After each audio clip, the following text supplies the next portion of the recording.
Here, the best expression is happening because Mahavira was king. See, one more thing. When you live a life with wealth and richness, you know all the secrets of human mind. Understand? Wealth gathers around you only when you know the secrets of human mind. How to handle human beings who are coming in front of you. Only a person who knows the basic secrets of human mind will acquire wealth, will become a leader. Only he can be a leader. Here Mahavira lived the life of a leader and expressing the truth of enlightenment. Very rare combination. Very rare combination. There are many different expressions by different masters. One, a person who was a beggar or who has never seen the world, just lived a life in forest and did meditation, became enlightened. His enlightenment will be the same, but his expression will not be sharp because his constitution or his mind, his inner software is not created based on fearlessness. One more thing, even after enlightenment, when you settle into the body, when you want to teach, you use the same mental setup which you left. You may not have the greed and fear which that mental setup was having earlier, before its enlightenment, but the setup will be the same. The software programming will be the same. Understand? This is an important revelation which you need to understand. Only then you will be able to appreciate the greatness of Mahavira's expression. If a beggar becomes enlightened, he may not have the fear or greed which he had before enlightenment, but the mental setup of living without possessing anything, or the mental setup of living by begging will be the same. So he has to use that mental setup only to teach, to relate with the world. Understand? The mental setup which you created, after enlightenment also you use the same mental setup. Only one difference, after enlightenment, if you want you can use, otherwise you can drop. You may have that freedom, but the mental setup, the software itself will be same. Here, Mahavira is having the best software to express enlightenment. The fearless leader software, through which he can see the depth and express it. That one thing, what I expressed, that people who did not have anything, renounced the life, became enlightened. There are so many millions of examples I can give for this. Second, people who became enlightened but did not renounce after enlightenment. Example, Krishna, Janaka, all these great masters, they lived as kings, became enlightened, but they continued to live as kings. This is a second kind of a mental setup. One more thing, in this the difficulty is, they will express the truth with a clear software. So first, that is the first group. The second group, who lived as kings, became enlightened, but again continued to be as kings. Here the big problem is, their teachings is interpreted, experienced, understood by the people who have vested interests. Understand? When you are talking to your ministers, even if they don't understand, they have to listen. But Mahavir has no captive audience. Mahavir is not talking to captive audience. When Krishna is speaking to his ministers, When he is teaching to Arjuna, practically they are captive audience. Even if Arjuna doesn't want, he can't escape from Krishna. He has to listen because he is receiving some service from Krishna. When your boss makes some joke, you have to laugh. You can't do anything about it. You have to. Same way when Janak is teaching, his whole court has to listen. They are captive audience. So, the person who is listening, whether he agrees or not, he has to listen. So, complete truth expression is not possible. It's not possible. I don't sit with my ashramites and take these spiritual classes. I give them only the instructions what to do. They ask me, what is this, Swamiji? You are not sitting and talking to us like these Shiva Sutras or Jain Sutras and all these sutras. I tell them, Arey, you guys are captive audiences. Whatever I talk, you have to listen. No other way. That way, truth can never be expressed. Truth cannot be expressed to a person who is bound to listen. Truth can be expressed only to a person who has got the freedom to doubt and question. Who has got the freedom to doubt. See, you have a freedom. You can doubt me. And you have a freedom. You can put a question. You have a freedom to go out. Only to you, truth can be delivered. Truth can be delivered in its purest form only to a person who is not receiving anything else from a master. If you receive something else from me, apart from truth, you may be sitting here for that. You can't receive the truth. You are not qualified to receive the truth. Here, the whole thing, if you see, has come in a beautiful way. Mahavira is the ultimate category.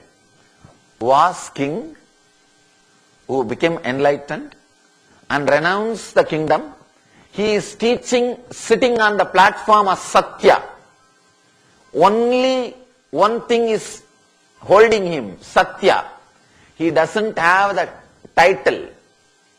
He doesn't have any other title like a king. No.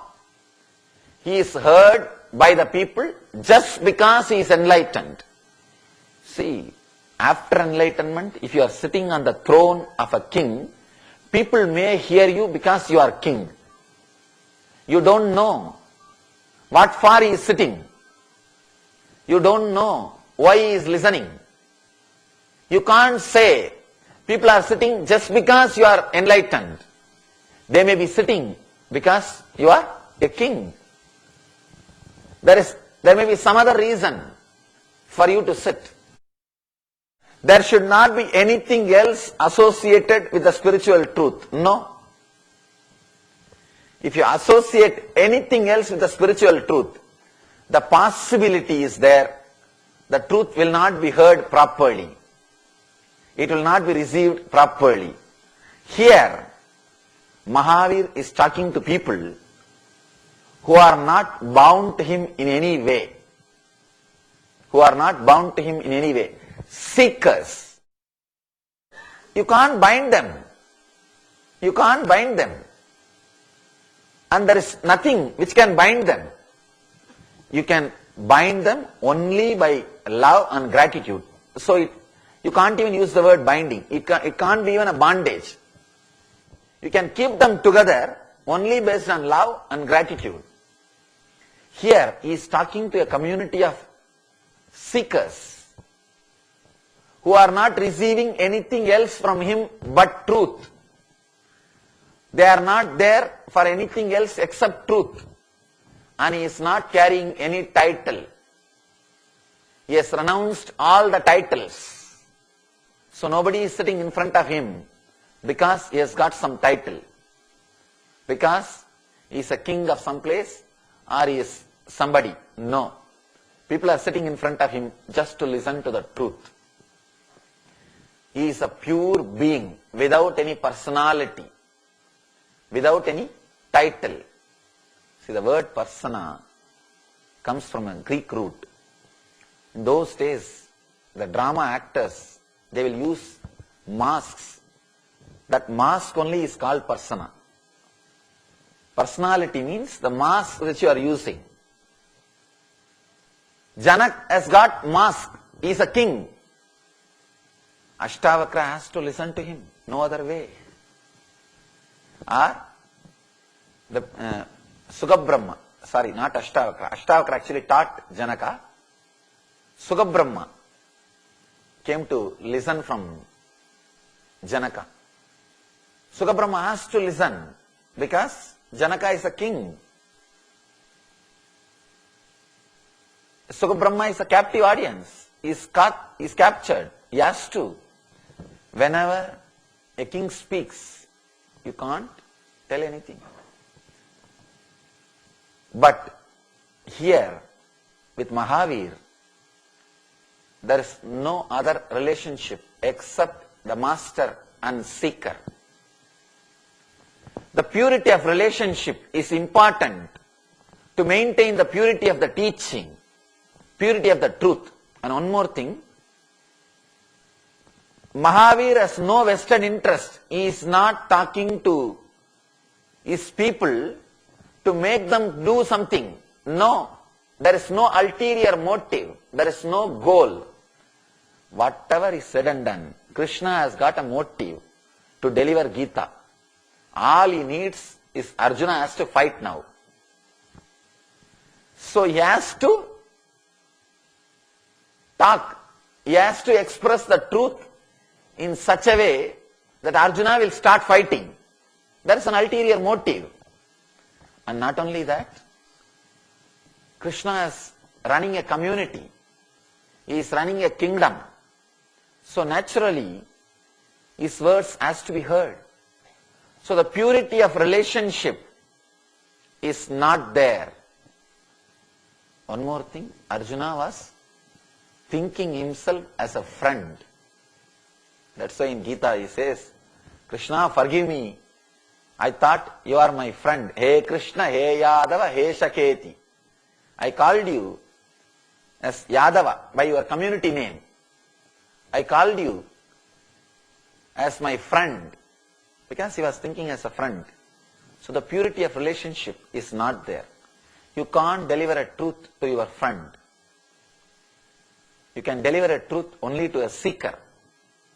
Here,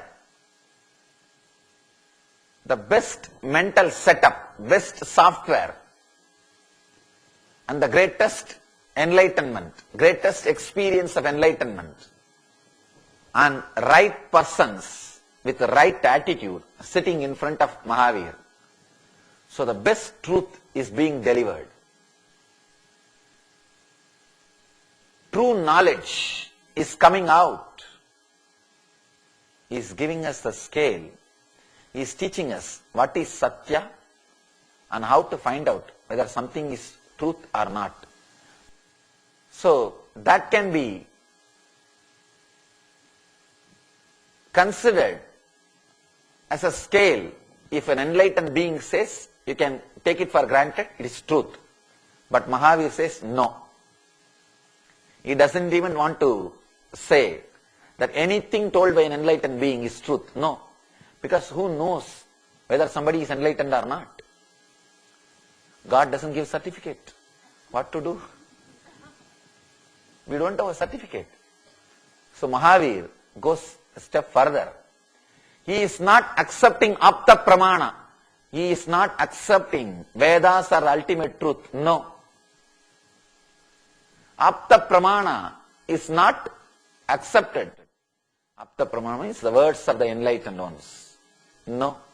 They say everything should be scrutinized. There is no such thing as Apta Pramana.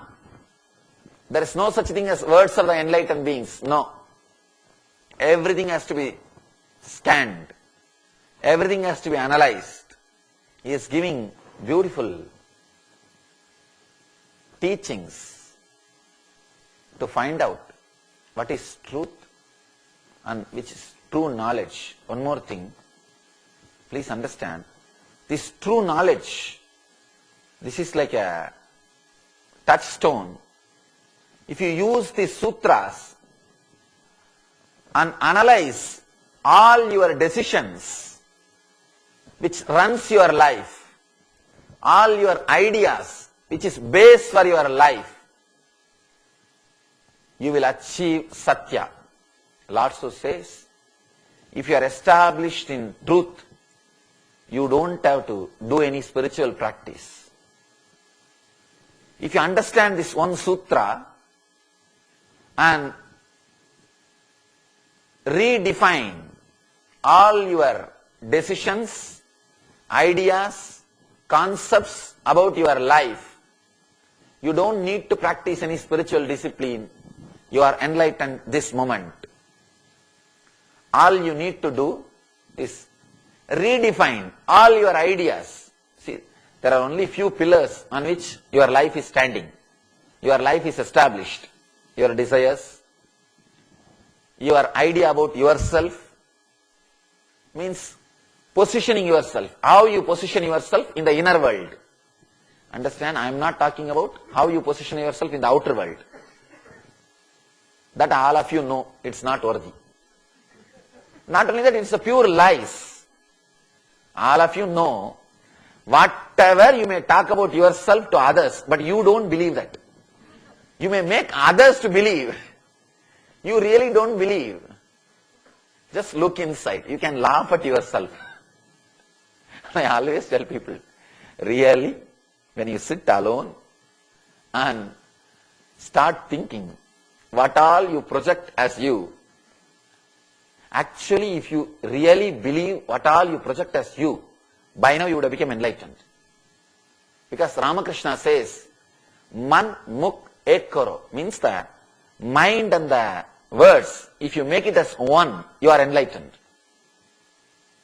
If you believe what you speak about you, you are enlightened. Actually, whatever you speak about you, start believing that in a strong way is also a spiritual practice. Whatever you are talking about you, I am this, I am that, you don't know me, all those things you start believing. But the difficulty is you won't believe, that's the problem. When you try to believe also, your mind will tell, you can talk all these things to others, not to me. If at all you can, people come to me, many times I have seen, they come to me and they just wanted to throw their weight to impress me.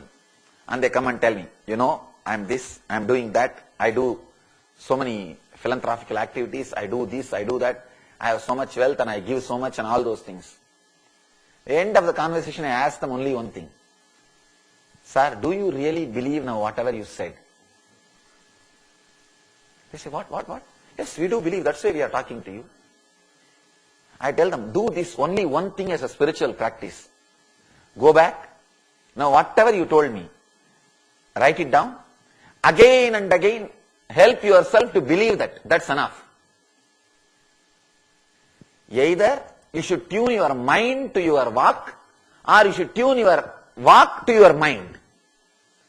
Either you should tune your words to your mind, or tune your mind to your words. Some one thing, all Ramakrishna says is, let your word and mind be tuned. You can do anything.